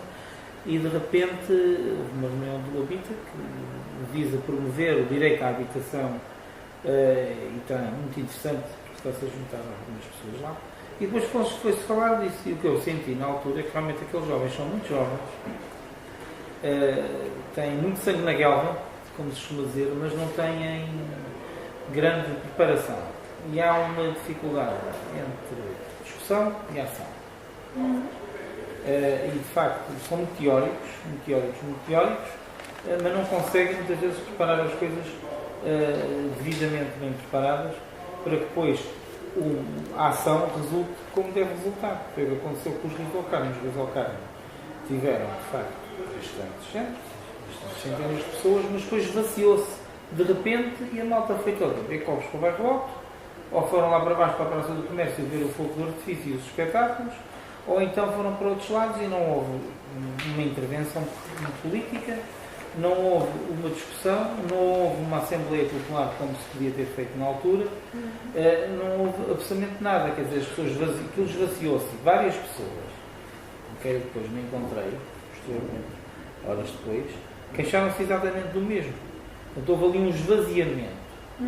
Ora, o que acontece é que a sociedade civil, eu cito na sociedade civil, eu participei nessas manifestações todas que você elencou, e o que eu sinto neste momento é que a sociedade civil está muito fora de tudo, muito pouco interessada em participar no que quer que seja. Mesmo nós lá na associação temos um pequeno núcleo, são cerca de 20, 25 pessoas que são de facto bastante ativos e bastante participantes. E a casa está sempre cheia, mas está sempre cheia de malta que vai beber copos, porque nós temos atividades à noite, desde o cinema à terça-feira, a tertúlias à quinta-feira. Agora temos recebido uma série de associações que vão apresentar as suas associações e o trabalho que fazem. E temos uma série de atividades até interessantes, mas não se nota de forma alguma uma adesão intensa de pessoas como se notava há uns anos atrás.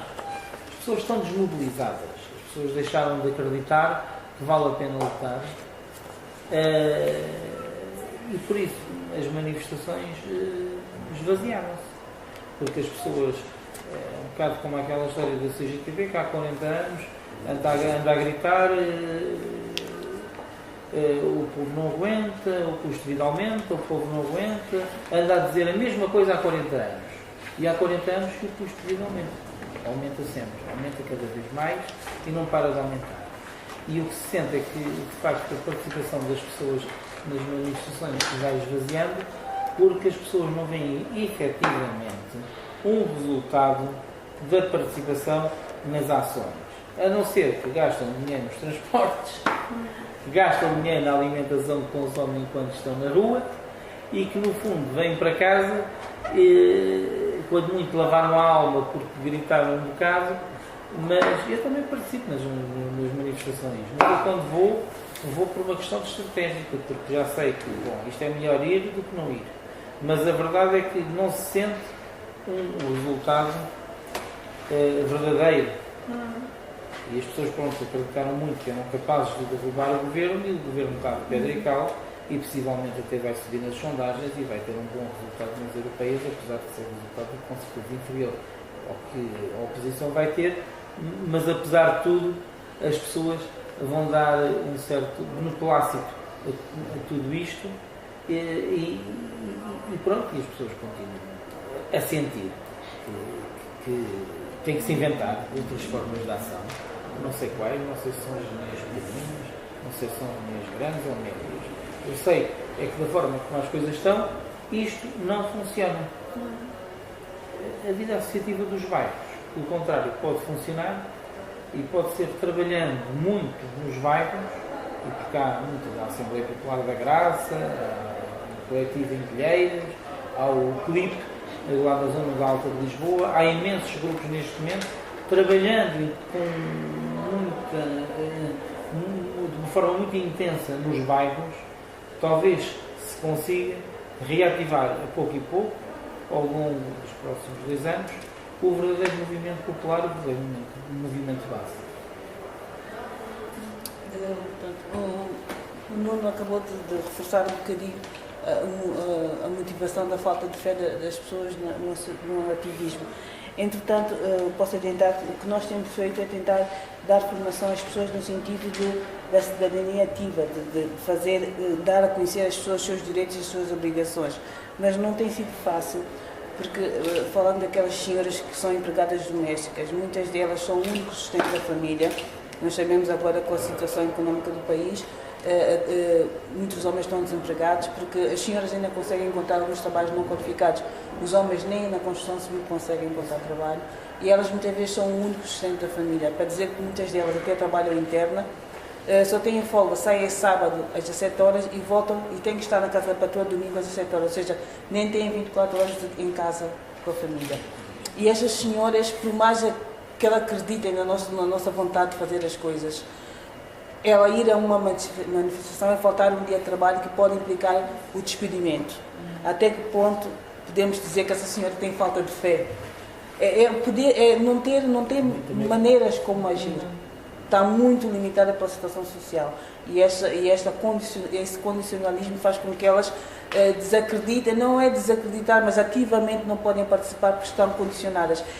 O ir a esse movimento, a participar, a aderir, não lhe dá comida na mesa. Exatamente. Isso é muito complicado. A experiência com as grandes manifestações.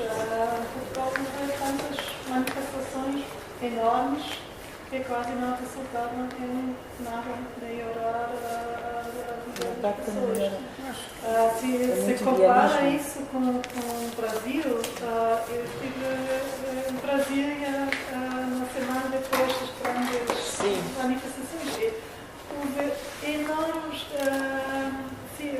uma enorme atividade dentro do governo de tomar decisões que estiveram paradas meses e meses. Sim. Porque o governo estava preocupado.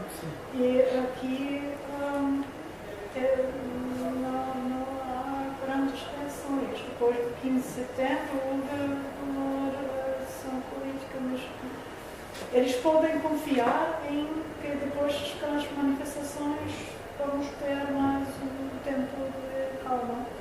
Eu acho que realmente as pessoas estão muito desiludidas com tudo, mas realmente também estão muito preocupadas com a sua própria vida, com a sua sobrevivência. Então é difícil, quando nós estamos preocupados com a nossa vida e com a nossa sobrevivência, Nós não temos cabeça para outras coisas, e não conseguimos sair para a rua, é natural, é humano. Portanto, o trabalho tem que se passar por... E depois também há outra coisa, as pessoas veem que muitas manifestações do estrangeiro, nomeadamente na Grécia, na Venezuela, estou-me aqui a lembrar, em outros países, terminam em violência. Eu falo com muitas pessoas que têm medo dessa violência e saem para as ruas.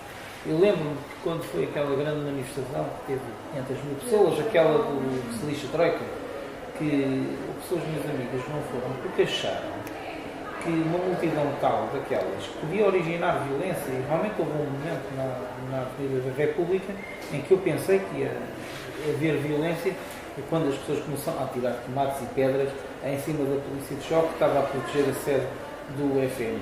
E eu achei que quando vi aqueles cães, eles pegarem nos cães e tirarem os cães para fora das carrinhas, e disse, pronto, isto vai ser uma desgraça, porque se começasse nunca mais parava, porque estava uma multidão imparável e aquilo ia ser mesmo uma desgraça. Porque o problema é que ali já nem estava aquele tipo de pessoas mais ligadas aos partidos. Poderão ainda tentar controlar um bocado a coisa. Era uma coisa incontrolável, não sabíamos. Era o povo, é todo o tipo de gente, o rico, o pobre, indivíduos violentos. Aliás, os indivíduos que participaram naquela manifestação que houve em frente à Assembleia da República, que foi a única, que deu origem àquelas cenas de violência, tiveram durante hora e meia a mandar pedras em cima da polícia. Depois, quando a polícia atacou, no dia seguinte, muitas pessoas que falaram comigo, e não são propriamente pessoas da direita, acharam que a polícia até fez muito bem, porque acharam que a polícia tinha sido primeiramente massacrada durante hora e meia. E caramba, estava toda a gente a ver aquilo na televisão e dizia, então caramba, mas a polícia não age, que raio de polícia que é esta? Todas as pessoas até sancionaram a ação da polícia de choque. E pronto, e é estas coisas que se vai ouvindo, que é o vox pop no dia a dia, que vão dando a perceber que realmente, se calhar, há várias motivações, todas juntas fazem com que as pessoas não participem, e por isso tem que se encontrar outros modos de participação. Não sei quais, mas acho que é em pequenos grupos como este que muitas vezes surgem boas ideias. Uma coisa que se observa nos últimos anos são as petições. Mas as petições, hoje em dia, a pessoa, no início, quando as petições começaram a aparecer na internet, ainda havia alguma motivação. Hoje em dia há petições contra a tourada, a favor da tourada, contra o nascer do sol e a favor do nascer do sol. Portanto, não há petições por tudo e por nada. Portanto, quer dizer, as pessoas às tantas, olha, lá vem mais uma petição. Mas já ver, esta é gira, como olha assim. A gente hoje já nem precisa de ter trabalho a assinar, a assinatura eletrónica, só carregar, em 2 segundos está feita a assinatura. E muitas vezes são viciados. Eu aproveito aqui só para fazer um comentário já agora. Sim, claro. A primeira manifestação que eu fui, e acho que sou muito novo, mas pronto, vou dizer isso. A primeira manifestação que fui ao 12 de março, até porque conhecia a pessoa que estava a organizar, uma das pessoas que casaram de 3, o Alexandre, porque ele até aqui do Isqueté e é do centro. E foi mais porque tinha estado a falar com ele 2 dias antes e quando soube que era ele que estava a organizar. Sinceramente, eu fui àquela manifestação e ainda houve mais dois colegas que também nunca tinham ido a nenhuma manifestação, por isso eu acho que ali foi mais o efeito, não tanto do Facebook, também do Facebook, mas pelo facto de ser de malta nova, que conhece a malta nova, e foi aquela ligação toda. Porque depois aquilo lá, desfilar, andar na rua, gritámos, chamámos nomes ao Sócrates, lá está, foi um lavar de alma brutal. Eu cheguei a casa, fui tomar um banho e já estava pronto para outra, por isso... E agora domingo vês o Sócrates. E agora domingo, pronto, lá está, mas também nos nomes. Não, mas mesmo nos nomes fiquei contente, sim. Não, mas ali a questão era chamar os nomes. Sim, mas tirando aquilo, o que é que achei? Eu sou sincero, eu quando vi aquela manifestação vi logo que aquilo não ia dar em nada, quer dizer, bom, não quer dizer que nem dá em nada, não quer dizer que não houvesse confronto policial ou não, mas dali não iria sair nada. Eu acho que o que nós começámos a ver, nós portugueses, foi, se em Espanha isto está a resultar, aqui também vai resultar, vamos todos para o Recio. Eu nunca fui ao Recio, mas conheci muita gente, imensa gente que foi lá. Sim, acampada. Também na acampada. Mas quer dizer, mas aquilo é em Espanha, pelo menos a minha intenção, o que eu vi foi, ok, isto em Espanha está a resultar, aqui também vai resultar. Não resultou, quer dizer, é impensável, porque os espanhóis têm aquela coisa engraçada como houve agora aquela construção de uma rua em que depois... uma reformulação, uma reconstrução de uma rua, não sei se lembram, em que se manifestaram todos em Madrid e aquilo de repente acabou tudo, quer dizer, é claro, porque eles têm, acho que é uma forma de, não é o facto de ser violência, mas... Isto tem outra coisa, sabe? Eles passaram por uma guerra civil. Claro, que é uma coisa completamente terrível. que nós passamos por uma revolução de celebração, uma coisa Exatamente, assim. Pronto. eles passaram por uma guerra civil, Mas eles têm uma forma de lutar tem completamente diferente, isso não há dúvida, por isso é que nós não somos só violentos. Mas pronto, isto para falar em relação à manifestação, quer dizer, não quer dizer que se está esperado, porque eu hoje em dia dou muito mais valor em relação à Academia Cidadã, como é que é? Sim. É assim, que eu conheço alguns pontos daquilo, mas quer dizer, aquilo para mim não quer dizer que seja um projeto morto, mas se continuar por ali, pá, só o nome Academia, quer dizer, estamos a formar cidadãos, quer dizer, eu já sou cidadão, quer dizer, eu não preciso de coisas para ir votar, quer dizer, eu vou votar porque eu quero, não preciso me estar a explicar como é que se deve fazer as coisas. Pronto, isto não estou a dizer mal do projeto, mas me vejo muito menos aquele projeto como, por exemplo, este projeto ou aquele ou outro, quer dizer, eu acho que é um projeto de aproximação e eu acho que é isso que hoje em dia cada vez mais funciona, porque quer dizer, não se vê estes grandes projetos. Isto é que uma manifestação nunca funciona para mim, porque é uma coisa enorme que junta, também aquilo que tinha não sei quantas cidades, ou porque essas 300.000 ou 500.000 não estavam todas em Lisboa, aquilo eram várias cidades em Portugal, por isso, quer dizer, aquilo era tão disperso que claro que não podia dar em nada, quer dizer, que não... Sim, tem o prazo livre, não é? Tem prazo de validade. É, A hora sim. acaba e depois as pessoas desabafam e depois vão para casa, mas lá está, não tem essa pequenos grandes gestos cotidianos que vocês vão fazer nas associações também, não é? Nesse que se lixa treco, de facto, houve ali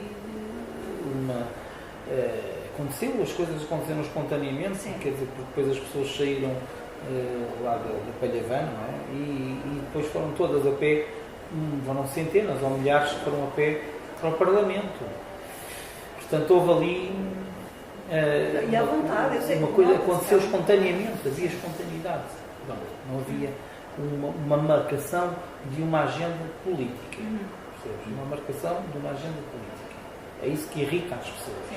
É que haja uma marcação de uma agenda política ou que as pessoas pensem que, pronto, eu vou à manifestação A, B ou C, mas esta manifestação faz parte da agenda política. É a prova de vida de um determinado partido político, muitas vezes. Ou aproveitado por um determinado partido político. E então é isso que muitas vezes irrita as pessoas. Percebes? Enquanto que há coisas que são espontâneas.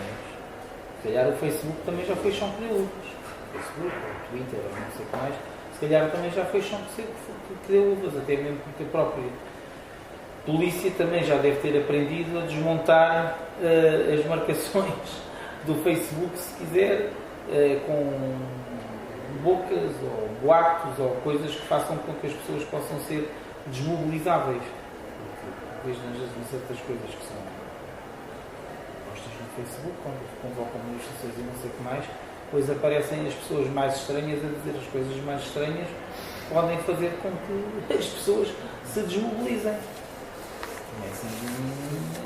São lá indivíduos, por exemplo, que aparecem a dizer: em camaradas, vamos partir aquilo tudo, vamos todos, tragam pedras, tragam coisas, e claro, as pessoas começam a ler aquilo e dizem: pô, para aqui uns gajos que vão trazer pedras e não sei, já não vou, para que é que me vou chatear? Vou lá para levar porrada? Não, mas é em casa a ver o futebol. Por exemplo, tinha uma pergunta para a Brita, em relação a esta conversa, ou a esta diferença entre associativismo e ativismo, que é uma ideia que eu tenho, não sei se está certa, se no teu trabalho, eu acho que nestas manifestações há sempre uma... Eu não vejo, pelo menos, acho que há sempre uma presença muito baixa ou de grupos ligados, por exemplo, a pessoas imigrantes ou já de segunda geração, que nós muitas vezes mantemos o estigma de imigrante e não é português, ou já vive há 3 gerações aqui, e eu acho que Portugal tem muito essa questão, são todos sempre cabo-verdianos e são todos sempre angolanos, mesmo que já cá estejam há 3 gerações, não é? Portanto, e acho que há um certo racismo latente neste sentido. Eu vejo muito pouco, às vezes vejo muito pouca participação, por exemplo, quando se fala da precariedade. Tanto é precariedade um jovem universitário que trabalha a recibos verdes sem garantia nenhuma, como é precariedade uma senhora de São Tomé ou alguém que trabalha numa situação de não ver os seus direitos laborais dignificados, no mínimo, né? Muitas vezes em situações completamente ilegais, e isto é completamente transversal à sociedade, seja imigrante ou não seja... E a minha impressão é que nestes movimentos esta pluralidade não é muito visível. Não sei se é a tua impressão de trabalhares. O que eu observei é mesmo os migrantes nos grupos que são mesmo poucos. brasileiros, mas mais os brasileiros que trabalham aqui na universidade. Outro lado, existem estes pequenos grupos com as empregadas domésticas e quando há uma ação destes grupos, está apoiada pelos movimentos. Então, existe esta abertura, mas eles não conseguem atrair as pessoas. E, sim, com a precariedade, eu sei que os precários intensivos tentam de fazer cooperações com, por exemplo, as empregados nos hospitais. Lutadarias, quadros, enfermeiras. Existe, sim, este trabalho não é só dedicado aos jovens que saem da universidade e ficam precários. A solidariedade imigrante, normalmente, tanto no 25 de Abril como no 1º de Maio, leva um conjunto de imigrantes, não é poucos, se calhar são 50 pessoas, 60 pessoas, assim já, que vão organizados no desfile. Mas é um pequeno núcleo, Nós sabemos, por exemplo, só no bairro da Moraria existem centenas e centenas de imigrantes. E, no entanto, as pessoas não vão muitas vezes porque não se querem envolver na política, por exemplo, têm receio, não se querem meter nessas coisas. E pronto, então, quem quiser que vá, eles não se metem nisso. E, no entanto, aquilo que se pede, uma frase muito legítima, que é papéis para todos, menos para todos. Solim e também a Casa do Brasil foram parte do Sim, 15 também fizeram, este ano também fizeram.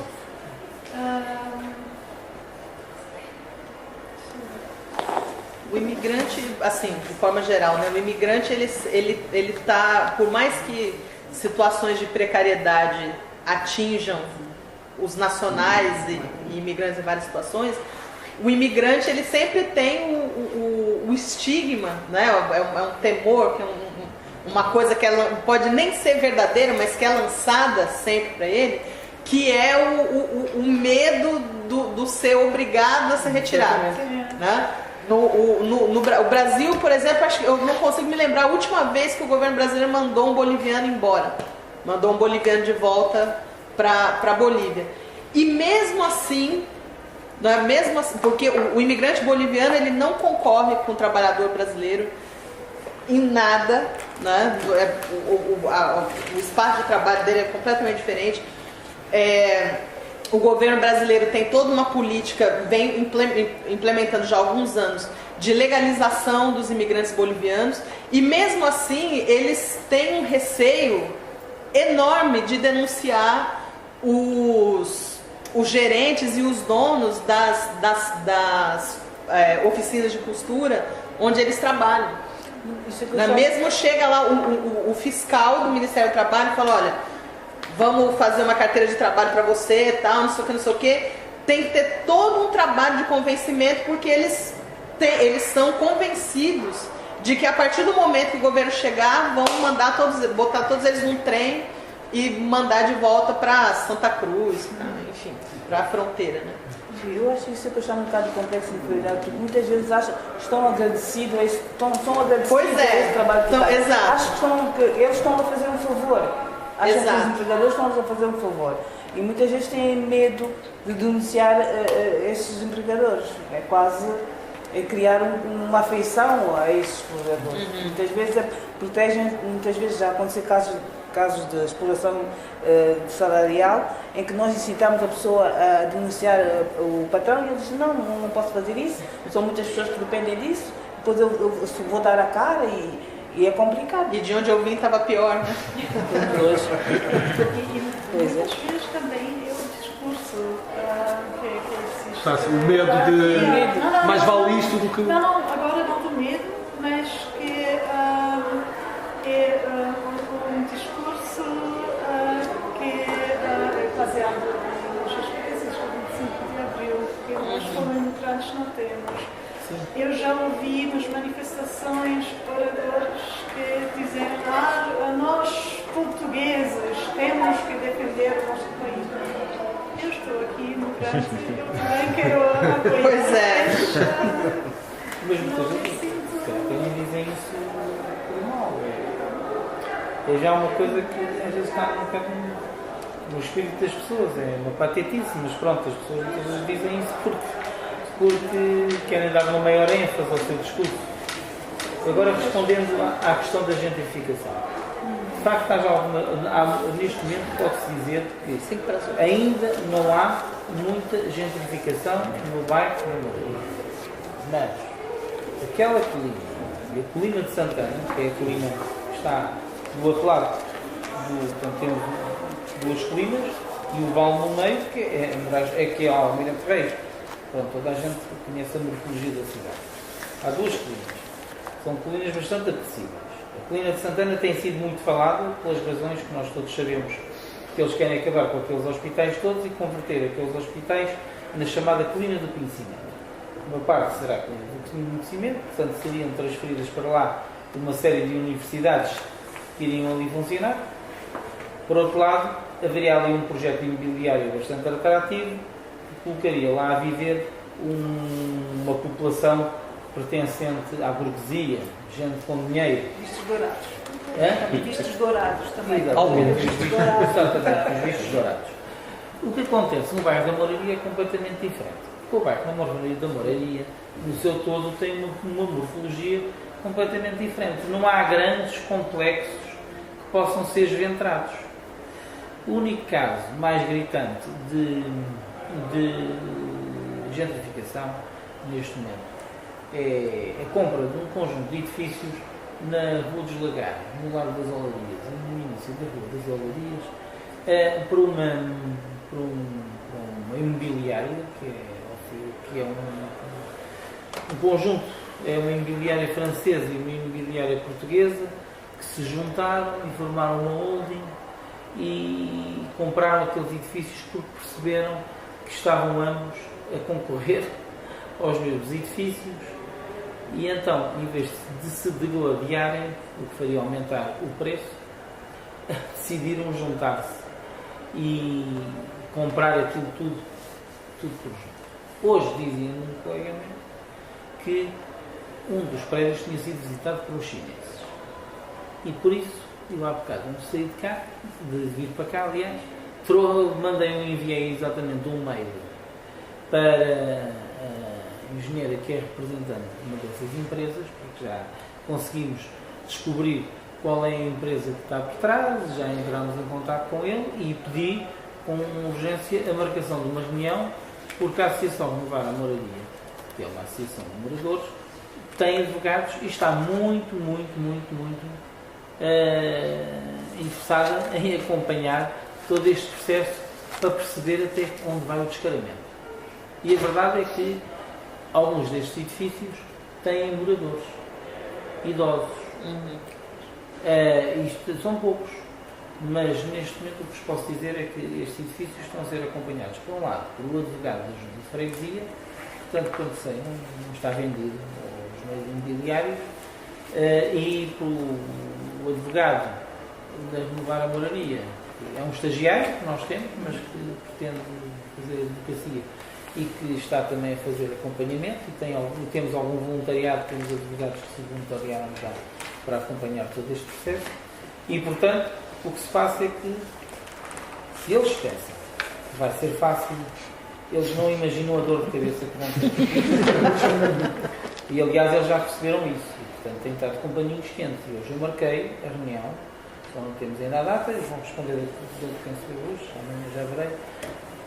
Pedimos uma reunião em que vão estar presentes moradores, a Associação Renovar a Moradia, os nossos advogados e uma série de outras pessoas, nomeadamente o coordenador do gabinete da Câmara, que está a fazer a intervenção, também no bairro, e vai ser uma chatice. Pronto. Porque nós vamos pôr ali os pontos nos is e vamos ser muito claros com eles. Não me preocupa muito que haja uma empresa imobiliária que compra alguns edifícios que, na verdade, se vocês lá forem ver, estão a cair aos pecados. estão a cair aos pecados, edifícios podres, estão a pôr em risco as pessoas que lá vivem, estão a pôr em risco o espaço público, porque de repente podem desabar, como já tem acontecido em cima de nós, e além disso, um péssimo aspecto. Portanto, se conseguir aqui conjugar o interesse do imobiliário com o interesse das pessoas, fazendo com que as pessoas, que eles garantiram às pessoas é que nós vamos fazer obras no edifício e durante o tempo das obras vocês saem destas casas onde vivem e passam para estas casas. Uma das pessoas já passou. O que é que eles fizeram? Eles compraram a propósito um apartamento, uma casa no bairro, todas recuperadas. Aliás, compraram e recuperaram e pegaram na pessoa e pagaram-lhe o transporte, pagaram tudo e transportaram-na do edifício para essa casa e fizeram um protocolo com essa pessoa, juntamente com o advogado da junta de freguesia, e a pessoa tem garantido que, no final da obra, transita novamente para a casa que sofreu obras. Resta saber uma coisa, é qual é que vai ser o valor da renda. Mas isso é outra guerra. É um passinho de cada vez. O que interessa agora é, a pouco e pouco, primeiro não deixar de acompanhar este processo e estar muito em cima deles. E ir percebendo, e é por isso que eu faço as 3 visitas domiciliárias, estar constantemente na rua, nos edifícios, a falar com as pessoas, entrar nos cafés, falar com os comerciantes, ir percebendo o que é que vai surgindo. Porque não há dúvida que ainda ontem encontrei uma imobiliária, a Era, que andava lá a passear pelo bairro, 2 indivíduos que trabalham na Era, que andavam a ver os prédios, pediam não sei o quê, e a fazer perguntas. Eu andava com um grupo de belgas a fazer uma visita no bairro e só me ria porque estava a ouvir as conversas todas, daquele bocadinho que estive perto deles, e a perceber que há ali de facto uma intervenção grande das imobiliárias. Hoje encontrei uma outra agente imobiliária, uma imobiliária pequenina, que estão a um outro fenómeno que está a acontecer lá, que é um fenómeno que vocês também, de certa forma, compreenderão, que é o seguinte: imaginem, vocês tinham uma casa na moraria, mas até tinham, se calhar, uma casa no outro lado. Imaginemos, uma herança, uma coisa qualquer. E, de repente, faziam lá umas obras, metiam aquilo na internet e começavam a receber turistas vindos da Europa que pagavam um bom preço para estarem ali uma semana. Vocês diziam: epá, porreiro, tenho aqui a minha velhice garantida, porque estes tipos pagam 150 e 200 euros numa semana de estadia, ou mais até, ou mais. E eu estou descansado, tenho aqui um rendimento mensal, não me chateio, até posso deixar de trabalhar, se calhar. Depende da quantidade de alugueres que eu fizer por mês. É o que está a acontecer com muitas pessoas. As pessoas estão a viver um bocado à sombra da bananeira, porque de repente descobriram um Eldorado. E de facto, isso está a acontecer. Ora, logicamente, isto desertifica o bairro, porque os indivíduos que lá vão, epá, podem até gostar à brava da moradia, podem até ir comer sardinha assada nos tascos e ir beber ginginha nas tabernas, mas a verdade é que não são moradores da moradia, são apenas visitantes. É bom, porque agitam o comércio local, mas não introduzem uma nova vivência dentro do bairro. Mas isso vai ser difícil de contrariar, porque eu não posso chegar a uma pessoa que tem uma casa dessas e dizer: pá, você é um grandíssimo fascista, porque em vez de alugar a casa aqui a um português, a um casal português e não sei o que mais, está a alugar a casa a turistas. Ele dá-me 2 lucros e eu quero das casas abaixo e é uma chatice. E portanto, o melhor é irmos acompanhando isto, tentarmos dialogar com as pessoas. É um bocado como nós às vezes nos virarmos para as prostitutas e dizermos que elas podem ter uma vida melhor se deixarem aquela vida, e elas virarem-se para nós e dizerem: então explique-me lá onde é que eu arranjo 1000 euros por mês. Que emprego é que você me arranja? Veja lá, que emprego é que você me arranja para eu ter aqui um rendimento desta natureza que me permite criar os meus filhos, porque elas têm filhos, pagar a renda de casa, pagar as despesas normais, correntes, a alimentação, etc. E ainda ter, se calhar, de vez em quando, ao fim de semana, comprar umas repitas, ir ao cinema, ou ir à praia, uma coisa qualquer. Esta ambivalência, esta dificuldade que existe no tratamento com as pessoas, faz também com que seja muito difícil por vezes, impedir que o bairro não se gentrifique. E isso é quase fatal como o destino, vai demorar, no caso da moradia, se calhar mais uns 10 anos, talvez menos, mas vai acabar por acontecer, vai haver, de facto, muita mudança dentro do bairro. Acho que havia aqui mais uma pergunta. Não?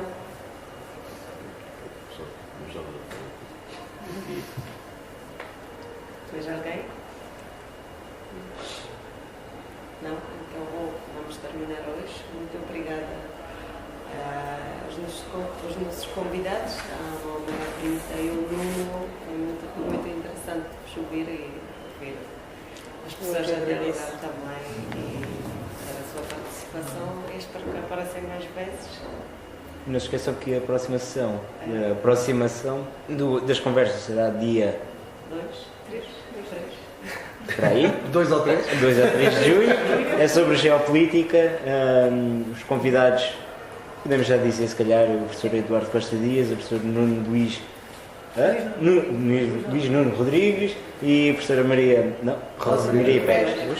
Está a convalhar. O próximo evento do SEI será na Moraria, no Intendente, para quem quiser às 7h30, no... Dia 16 e dia 30. Pronto, não, 16, mas já falo só 16. No café, como é que chama aqui? Largo. No Largo, não, mas café. No Largo de Residências. Largo Festa. Vamos ter um filme. Um filme sobre uma raça. A sessão do African Play. Sim. Comentário, conversa e música. A música será sobre o Congo. Num lugar lá no Intendente, mas eu não tenho endereço aqui. Está no mapa, é o número 10 no mapa. Ele em princípio se calhar é Pronto. mas nós também vemos. E depois segue-se para uma musiquinha, Depois ainda há conversa, petiscos e música. Muita música.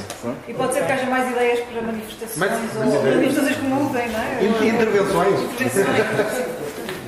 Obrigada.